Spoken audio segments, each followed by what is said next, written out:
علی عبادہ الذین اصطفیٰ اما بعد فاعوذ باللہ من الشیطان الرجیم بسم اللہ الرحمن الرحیم۔ معزز محترم محتشم سامعین حضرات، 29 نومبر بروز سوموار 2021 بعد نماز عشاء کا یہ درس قرآن انشاءاللہ سورۃ الاعراف آیت نمبر 80 سے لے کر 84 تک جاری رہے گا۔ آپ دعا فرمائیے کہ رب کریم مجھے شرح صدر کے ساتھ حق سچ بیان کرنے کی توفیق عطا فرمائے اور ہم سب کو اس پر مل کر عمل پیرا ہونے کی توفیق عطا فرمائے۔ آپ کو پتہ ہے کہ پیچھے چند درسوں میں مسلسل انبیاء کا ذکر جاری ہے اور آگے بھی انہی کا ذکر جاری ہوگا، جیسا کہ پیچھے سیدنا صالح علیہ السلام کا ذکر ہوا، اس سے پہلے سیدنا ہود علیہ السلام کا ذکر ہوا، اس سے پہلے سیدنا نوح علیہ السلام کا ذکر ہوا۔ آج ایک عظیم الشان پیغمبر اور سیدنا ابراہیم علیہ السلام کے بھتیجے سیدنا لوط علیہ السلام، سارے پڑھیے علیہ السلام، اور ان کی قوم کا ذکر ہوگا۔ قرآن کہہ رہا ہے، چونکہ ہمارے پاس وقت تھوڑا ہے تو میں زیادہ کو تمہید نہیں کر سکتا۔ وَلُوطًا، اور بھیجا ہم نے لوط کو، اذ قال لقومہ، جب انہوں نے کہا اپنی قوم سے۔ یہ برادری نہیں تھی، بولیے برادری، یہ صدوم کی بستی ہے، یہ ایک مرکزی بستی تھی، اس کے ارد گرد 5-6 اور بستیاں تھیں، ان میں ایک ہی قوم آباد تھی، ایک ہی برادری آباد تھی۔ سیدنا نوح علیہ السلام بالکل نوجوان تھے جب ان میں آئے، تو حضرت ابراہیم علیہ السلام کے بھتیجے تھے، تو انہوں نے اپنی قوم کی ایک لڑکی سے، خاتون سے، سیدنا لوط علیہ السلام کا نکاح کر دیا۔ تو اس قوم کے داماد تو تھے اور ان کی طرف پیغمبر بھی مبعوث تھے۔ جب حضرت ابراہیم علیہ السلام نے ہجرت فرمائی تھی تو یہ بھی ساتھ ہجرت کر کے آئے تھے، سیدنا لوط علیہ السلام۔ تو اذ قال لقومہ، کہا اپنی قوم سے۔ اب آپ ایک فرق اور یاد رکھیں، پیچھے جتنے نبیوں کا ذکر ہوا ہے انہوں نے کیا کہا کہ اے میری قوم، عبادت اللہ کی کرو، بولو عبادت، پر اس قوم کو عبادت کی دعوت نہیں دی گئی، توحید کی دعوت نہیں دی گئی۔ ان میں ایک ایسا گھٹیا مرض تھا کہ حضرت ابراہیم حضرت لوط علیہ السلام کا منشا اور مرضی یہ تھی کہ پہلے یہ گناہ ختم کیا جائے پھر کلمہ پڑھایا جائے۔ اگر یہ گناہ ان میں رہا تو کلمہ پڑھانے کا کوئی فائدہ نہیں۔ اب آپ کو سمجھ آ گئی نا کہ انہوں نے توحید کی دعوت نہیں دی، لا الہ الا اللہ کی نہیں دی۔ کیا کہا؟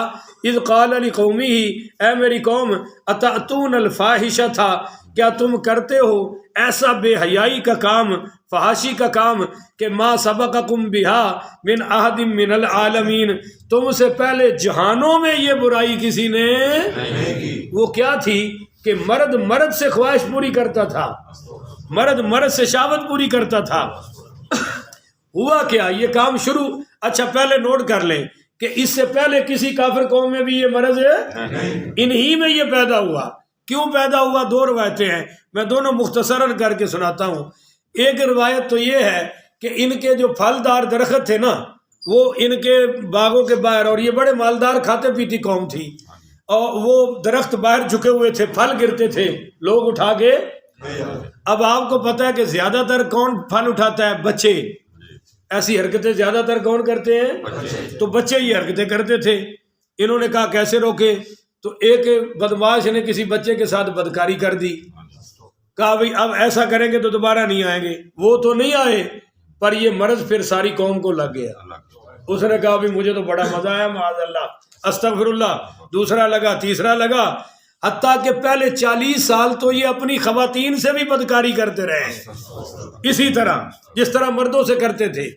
اور دوسری روایت یہ ہے کہ ابلیس نے خود بڑے خوبصورت لڑکے کی صورت میں آ کر ان کے پھل توڑتا تھا، پھل توڑا اور باغ والے نے پکڑ کے مارا، کافی مارا۔ دوسرے دن پھر آ گیا، انہوں نے پھر پٹائی کی، یہ تیسرے دن پھر آ گیا، اس نے پھر پٹائی کی، چوتھے دن پھر آ گیا۔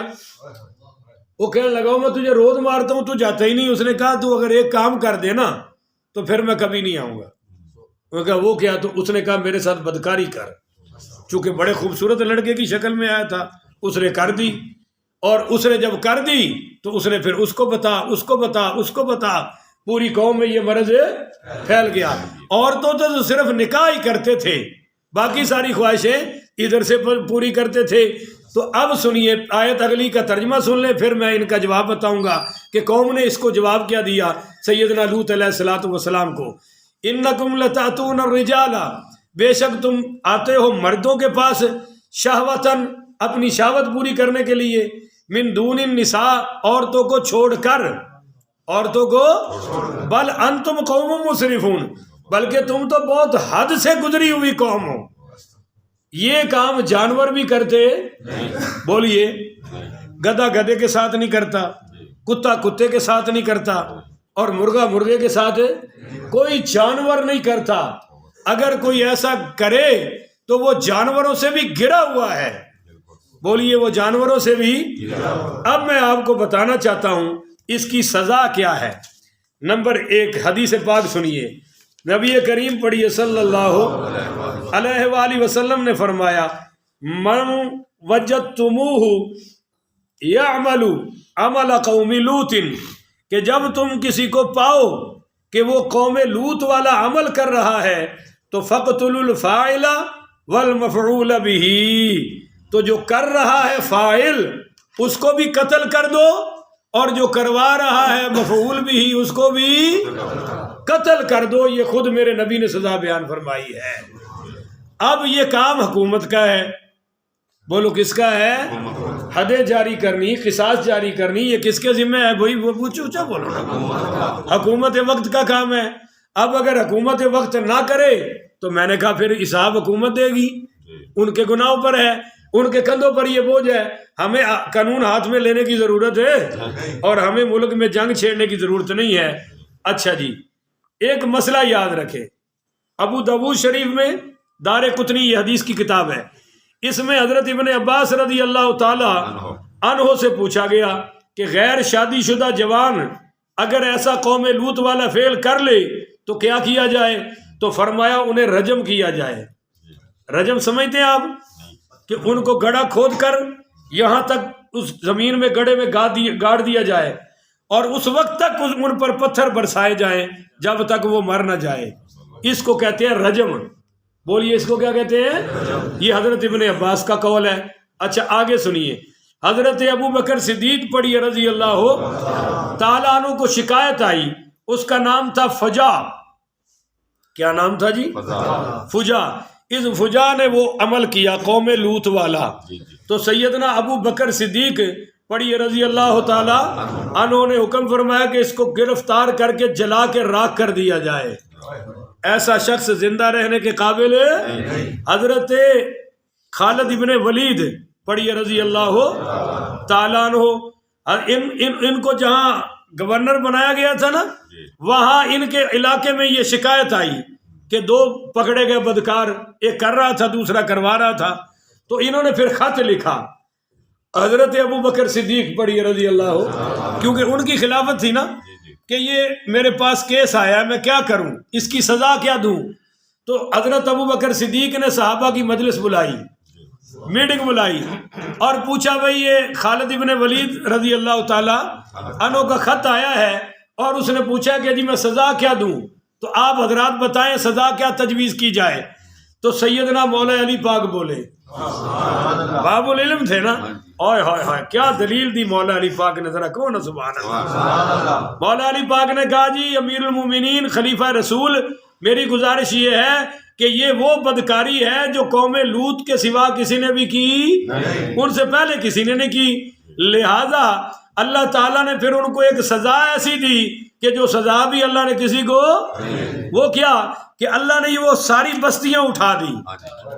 ایسے نا آگے بتاؤں گا میں، اٹھا کے نا جی اوپر جا کے الٹی کر دی. انہوں نے بھی تو الٹا ہی کام کیا نا، وہ سزا بھی پھر الٹی ملی. جب اوپر کر دیا تو نیچے آئے اور کوئی بھی زندہ.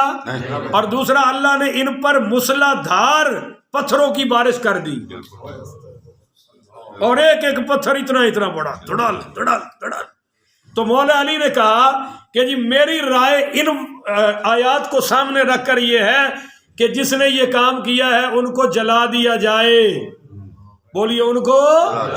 اور حضرت علی پاک نے فرمایا کہ ان کو مسلمانوں کے قبرستانوں میں دفن بھی نہ ہونے دیا جائے. تو سارے صحابہ نے اتفاق کیا کہ بالکل ایسا ہی ہونا چاہیے، اور جواب لکھ دیا حضرت ابوبکر صدیق علیہ السلام نے. تو پھر سیدنا خالد ابن ولید نے ان کو جلا کر راکھ کر دیا. یہ ان کی سزا ہے. اب میں آپ کو ایک دو حدیثیں بلکہ چند احادیث سنانا چاہتا ہوں. یہ میرے بچے جو بیٹے بیٹھے ہیں یہ بھی غور سے سنیں. آپ ہماری اولاد ہو بھائی، اللہ تعالیٰ ان حدیثوں پر ہمیں عمل کرنے کی توفیق عطا فرمائے. ان میں جو بچنے والی باتیں ہیں اللہ آپ کی جوانیاں محفوظ فرمائے. اونچی ذرا کہہ دو نا آمین. سنیں جی، قوم، یہ قول ہے جی حضرت حذیفہ رضی اللہ تعالی عنہ کا. ابن ابی دنیا نے نقل کیا ہے کہ قوم لوط میں مرد مردوں کے ساتھ خواہشیں پوری کرتے تھے تو عورتیں عورتوں سے خواہش پوری کرتی تھی. ان کو بھی مردوں کی حاجت نہیں رہ گئی تھی. انہوں نے اپنی یہ بدکاری کا راستہ کھول لیا تھا. اب اس کی تفصیل میں بیان نہیں کر سکتا، اتنا ہی کافی ہے. ایک حدیث سنیے. حضرت سعد بن ابی عروبہ رضی اللہ تعالیٰ عنہ کہتے ہیں کہ قوم لوط کی تعداد 40 لاکھ تھی، اور چند مومنین نکال لیجئے جنہوں نے حضرت لوط علیہ السلام کا کلمہ پڑھا، باقی سارے اسی کام میں تھے، وہ سب اسی بدعمالی میں تھے. کہو استغفر اللہ. تو نبی کریم پڑھیے صلی اللہ علیہ وسلم بڑے پریشان بیٹھے تھے اپنے گھر میں، اپنے حجرہ شریف میں. ام المومنین سیدہ عائشہ پاک نے پوچھا یا رسول اللہ کیا بات ہے، آپ بڑے پریشان نظر آ رہے ہیں. فرمایا مجھے اپنی امت کے بارے میں خوف ہے کہ کہیں قوم لوط والی بدکاریاں ان میں نہ آ جائیں. یہ حدیث ہے. اگلی حدیث سنیں. نبی کریم پڑھیے صلی اللہ حضرت ابو ہریرہ راوی ہے. آپ نے فرمایا کہ 4 قسم کے لوگ، آپ ذرا اونچا بولیں گے، کتنے قسم کے؟ 4 قسم کے لوگ ہیں جو اپنی صبح بھی اللہ کے غیظ و غضب کی حالت میں کرتے ہیں اور شام بھی اللہ کی ناراضگی اور غضب کی حالت میں کرتے ہیں. تو صحابہ نے عرض کی یا رسول اللہ وہ کون ہے؟ آپ نے فرمایا پہلا وہ مرد جو عورتوں کی نقل کرے. بولو، جو عورتوں کی ان جیسی چال ڈھال چلے، ان جیسے کپڑے پہنے، ان جیسی وہ طریقہ کار اختیار کرے. پہلا تو یہ ہے. دوسرا وہ عورتیں جو مردوں کی نقل کرے. بولو، جو مردوں کی. اب گاڑیاں چلانا عورتوں سے شروع ہوا تھا یا مردوں سے؟ تو آ گئی نا. اب بولتے نہیں ہو. یہ موٹر سائیکل لڑکے چلاتے تھے یا لڑکیاں چلاتی تھی؟ اور آج کل لڑکیاں چلا رہی ہیں نہیں چلا رہی؟ میں نے نوشہرہ میں بھی دیکھا ہے کہ 2-4 مجھے نظر آئی ہیں. لاہور میں تو کثرت ہو گئی ہے، اسلام آباد میں بڑی کثرت ہو گئی ہے. ہر کام جو مردوں والا ہے عورتیں وہ کریں. تو اس میں اس حدیث کو ان کو پہنچے گی کہ ان کی صبح بھی اللہ کے غضب میں اور ان کی رات بھی اللہ کے. اور بے وقوف قسم کے، بغیرت قسم کے لوگ کہتے ہیں جو بچی چلا لے تو کیا حرج ہے جی، بچی چلا لے تو کیا حرج ہے جی. میں نے کہا یہ حرج ہے کہ صبح بھی اللہ کا غضب اور بولو رات بھی اللہ کا. جو کام عورتوں والا ہے ہی نہیں، مرد وہ عورتوں کو کرنے کا اختیار ہے. اچھا جی، تیسرا وہ آدمی جو جانوروں کے ساتھ بدفعلی کرتا ہے، اس کے بھی وہی احکام ہے کہ اس کو قتل کر دیا جائے. اور چوتھا آدمی جو مرد ہو کر مرد سے اپنی خواہشیں پوری کرے. ایک حدیث اور سنیے. نبی کریم حضرت ابن عباس، اونچی پڑھے نا یار، رضی اللہ عنہ سے مروی ہے، حضور پاک صلی اللہ علیہ وسلم نے فرمایا آپ سے سوال کیا گیا ابن عباس رضی اللہ تعالیٰ عنہ سے کہ اگر کوئی قوم لوط والی بدکاری کرے تو ہم اس کے ساتھ کیا کریں؟ تو حضرت ابن عباس نے فرمایا بھائی ایسا کرو کہ اس کو سب سے اونچی عمارت پر کھڑا کر کے لوگوں کو دکھا کر دھکا دیا جائے، اور وہ نیچے آ کر آئے، مر جائے تب بھی، نہ مرے تب بھی، مار مار پتھر کے اس کو مار دیا جائے اور اس کی لاش کو جلا کر راکھ کر دیا جائے. ابن عباس سے روایت ہے نبی کریم صلی اللہ علیہ وسلم نے فرمایا ہر وہ آدمی جسے تم پاؤ کہ وہ قوم لوط کی مثل عمل کر رہا ہو تو دونوں کو قتل کر دیا جائے. یہ میں نے پہلے بھی حدیث سنائی، دوبارہ بھی، کہ ان دونوں کو ذرا اونچی بولو کیا کیا جائے؟ حکومت وقت قتل کرے. ایک حدیث پاک اور سنیں، اور یہ حضرت ابن شہاب کا قول ہے کہ لوتی کنوارا ہو یا شادی شدہ اس کو قتل کیا جائے گا۔ اور آگے ذرا غور سے سنیے کہ حضرت ابراہیم رحمۃ اللہ علیہ تابعی ہے، صحابہ کے شاگرد، وہ تو کہتے ہیں کہ جس نے یہ بدکاری کی اس کو 2 بار رجم کیا جائے، پہلی بار مر جائے پھر مردوں کو بھی مارا جائے تاکہ پتہ چل جائے کہ یہ معافی ہو سکتی نہیں ہے۔ اب حضرت حسن بن زکوان پڑھیے رضی اللہ تعالیٰ عنہ فرماتے ہیں کہ وہ بچے جو ابھی بالغ امرد کس بچے کو کہتے ہیں؟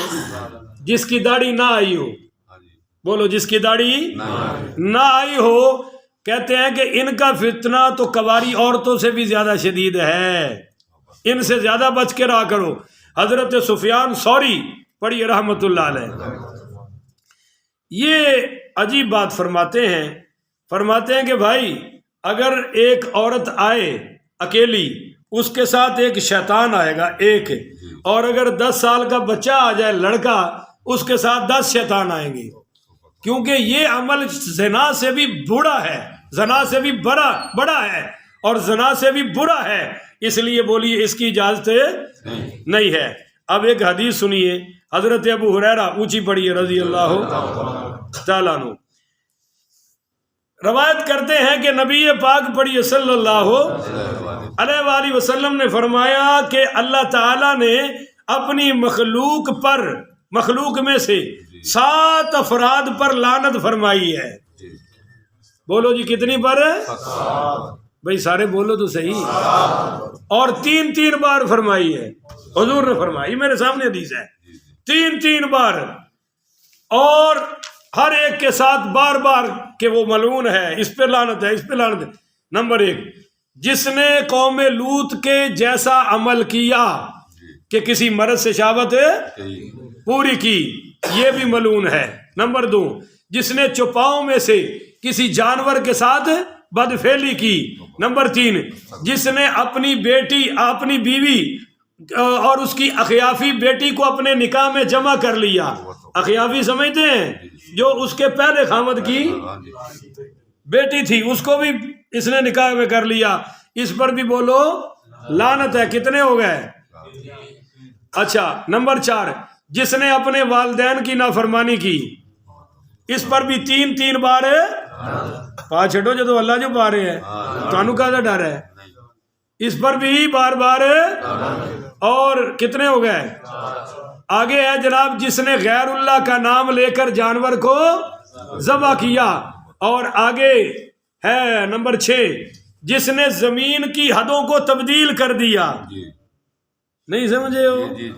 پہلے 5 مرلے جڑے سن وہ پورے ہوندے سی حاجی صاحب، تے ہن آتا کتنے آ گئے؟ 4.5 بھی نہیں جی، ہن تے تھلے اس تو بھی کم ہو گیا ہے جی، 4.25 تے کم ہو گیا ہے۔ تے فکر نہ کرو، مدینہ دی ریاست بننی ہے تے 4 تے آ جانا ہے۔ تو جو زمین کی حدوں کو تبدیل کرے، اچھا ایک ٹپا مار کے کسی کا ساتھ ملا لیا، کرم ملا لیا، کرم تو سمجھتے ہیں نا، ایک پیر ملا لیا، بالش کی مثال حضور نے دی ہے۔ ان سب پر لعنتیں 3 بار روزانہ، صبح بھی اور شام بھی۔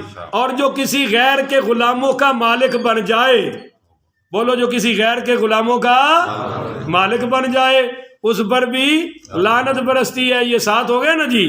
حضرت ابو ہریرہ رضی اللہ تعالی عنہ بیان کرتے ہیں کہ رسول پاک، ذرا زور سے پڑھیے، صلی اللہ علیہ وآلہ وسلم نے فرمایا کہ بدکاری کرنے والے دونوں معاشرے میں زندہ رہنے کے قابل نہیں ہے۔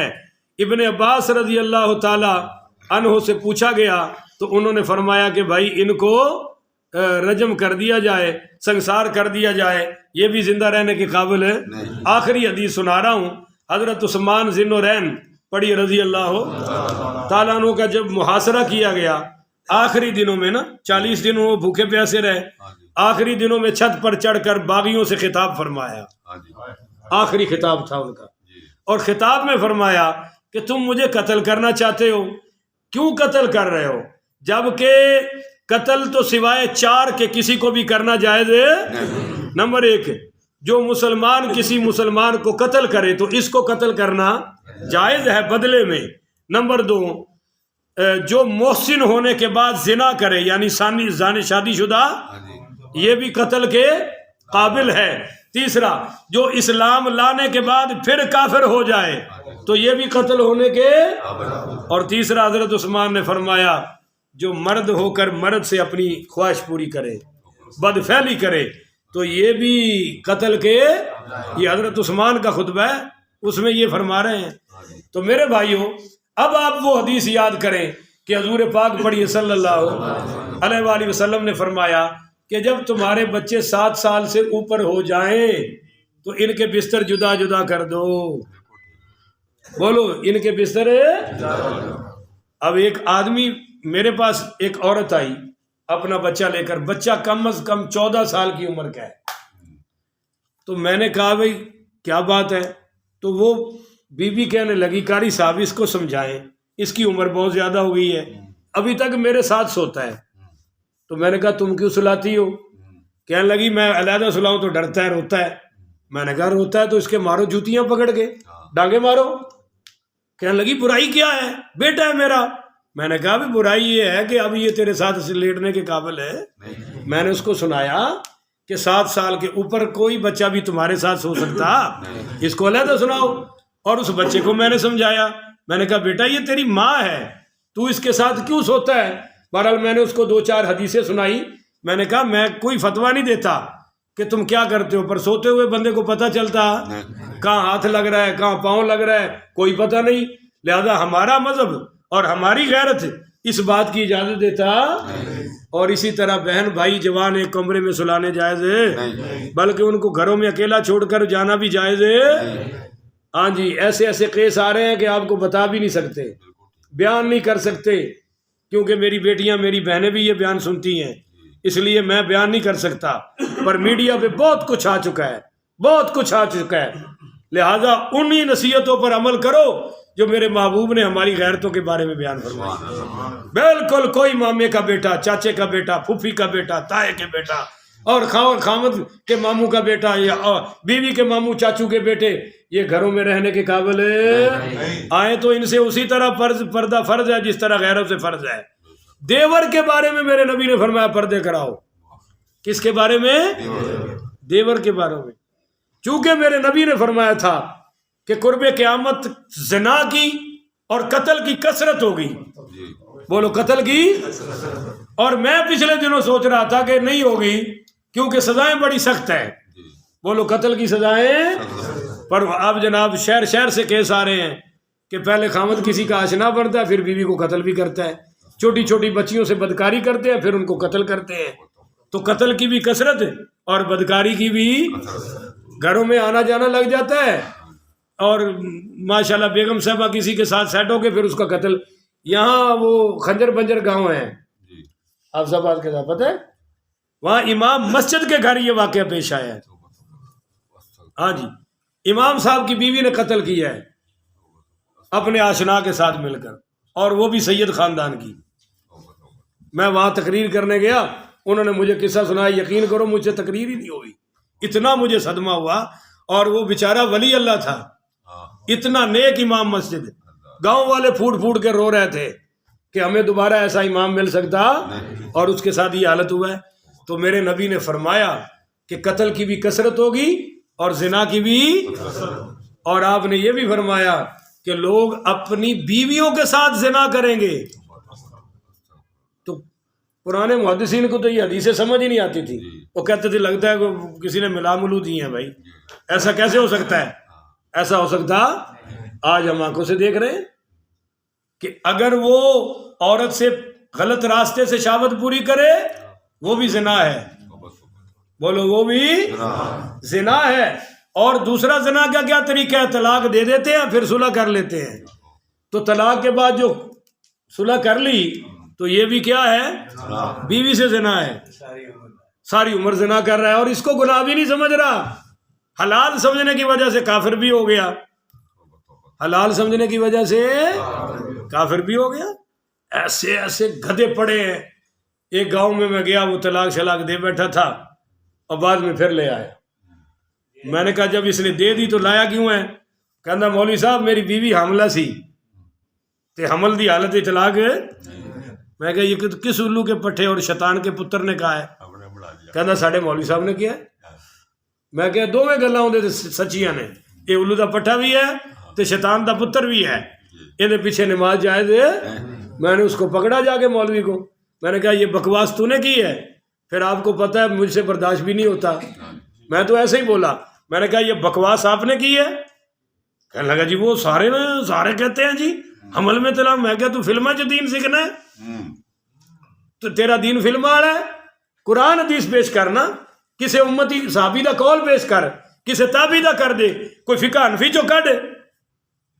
اور بعد کہتے ہیں جی ایک مولوی صاحب مجھے کہنے لگے, لاہور لبرٹی مارکیٹ کے خطیب ہیں, کہنے لگے جی وہ میں نے طلاق لکھی سائن نہیں کیا.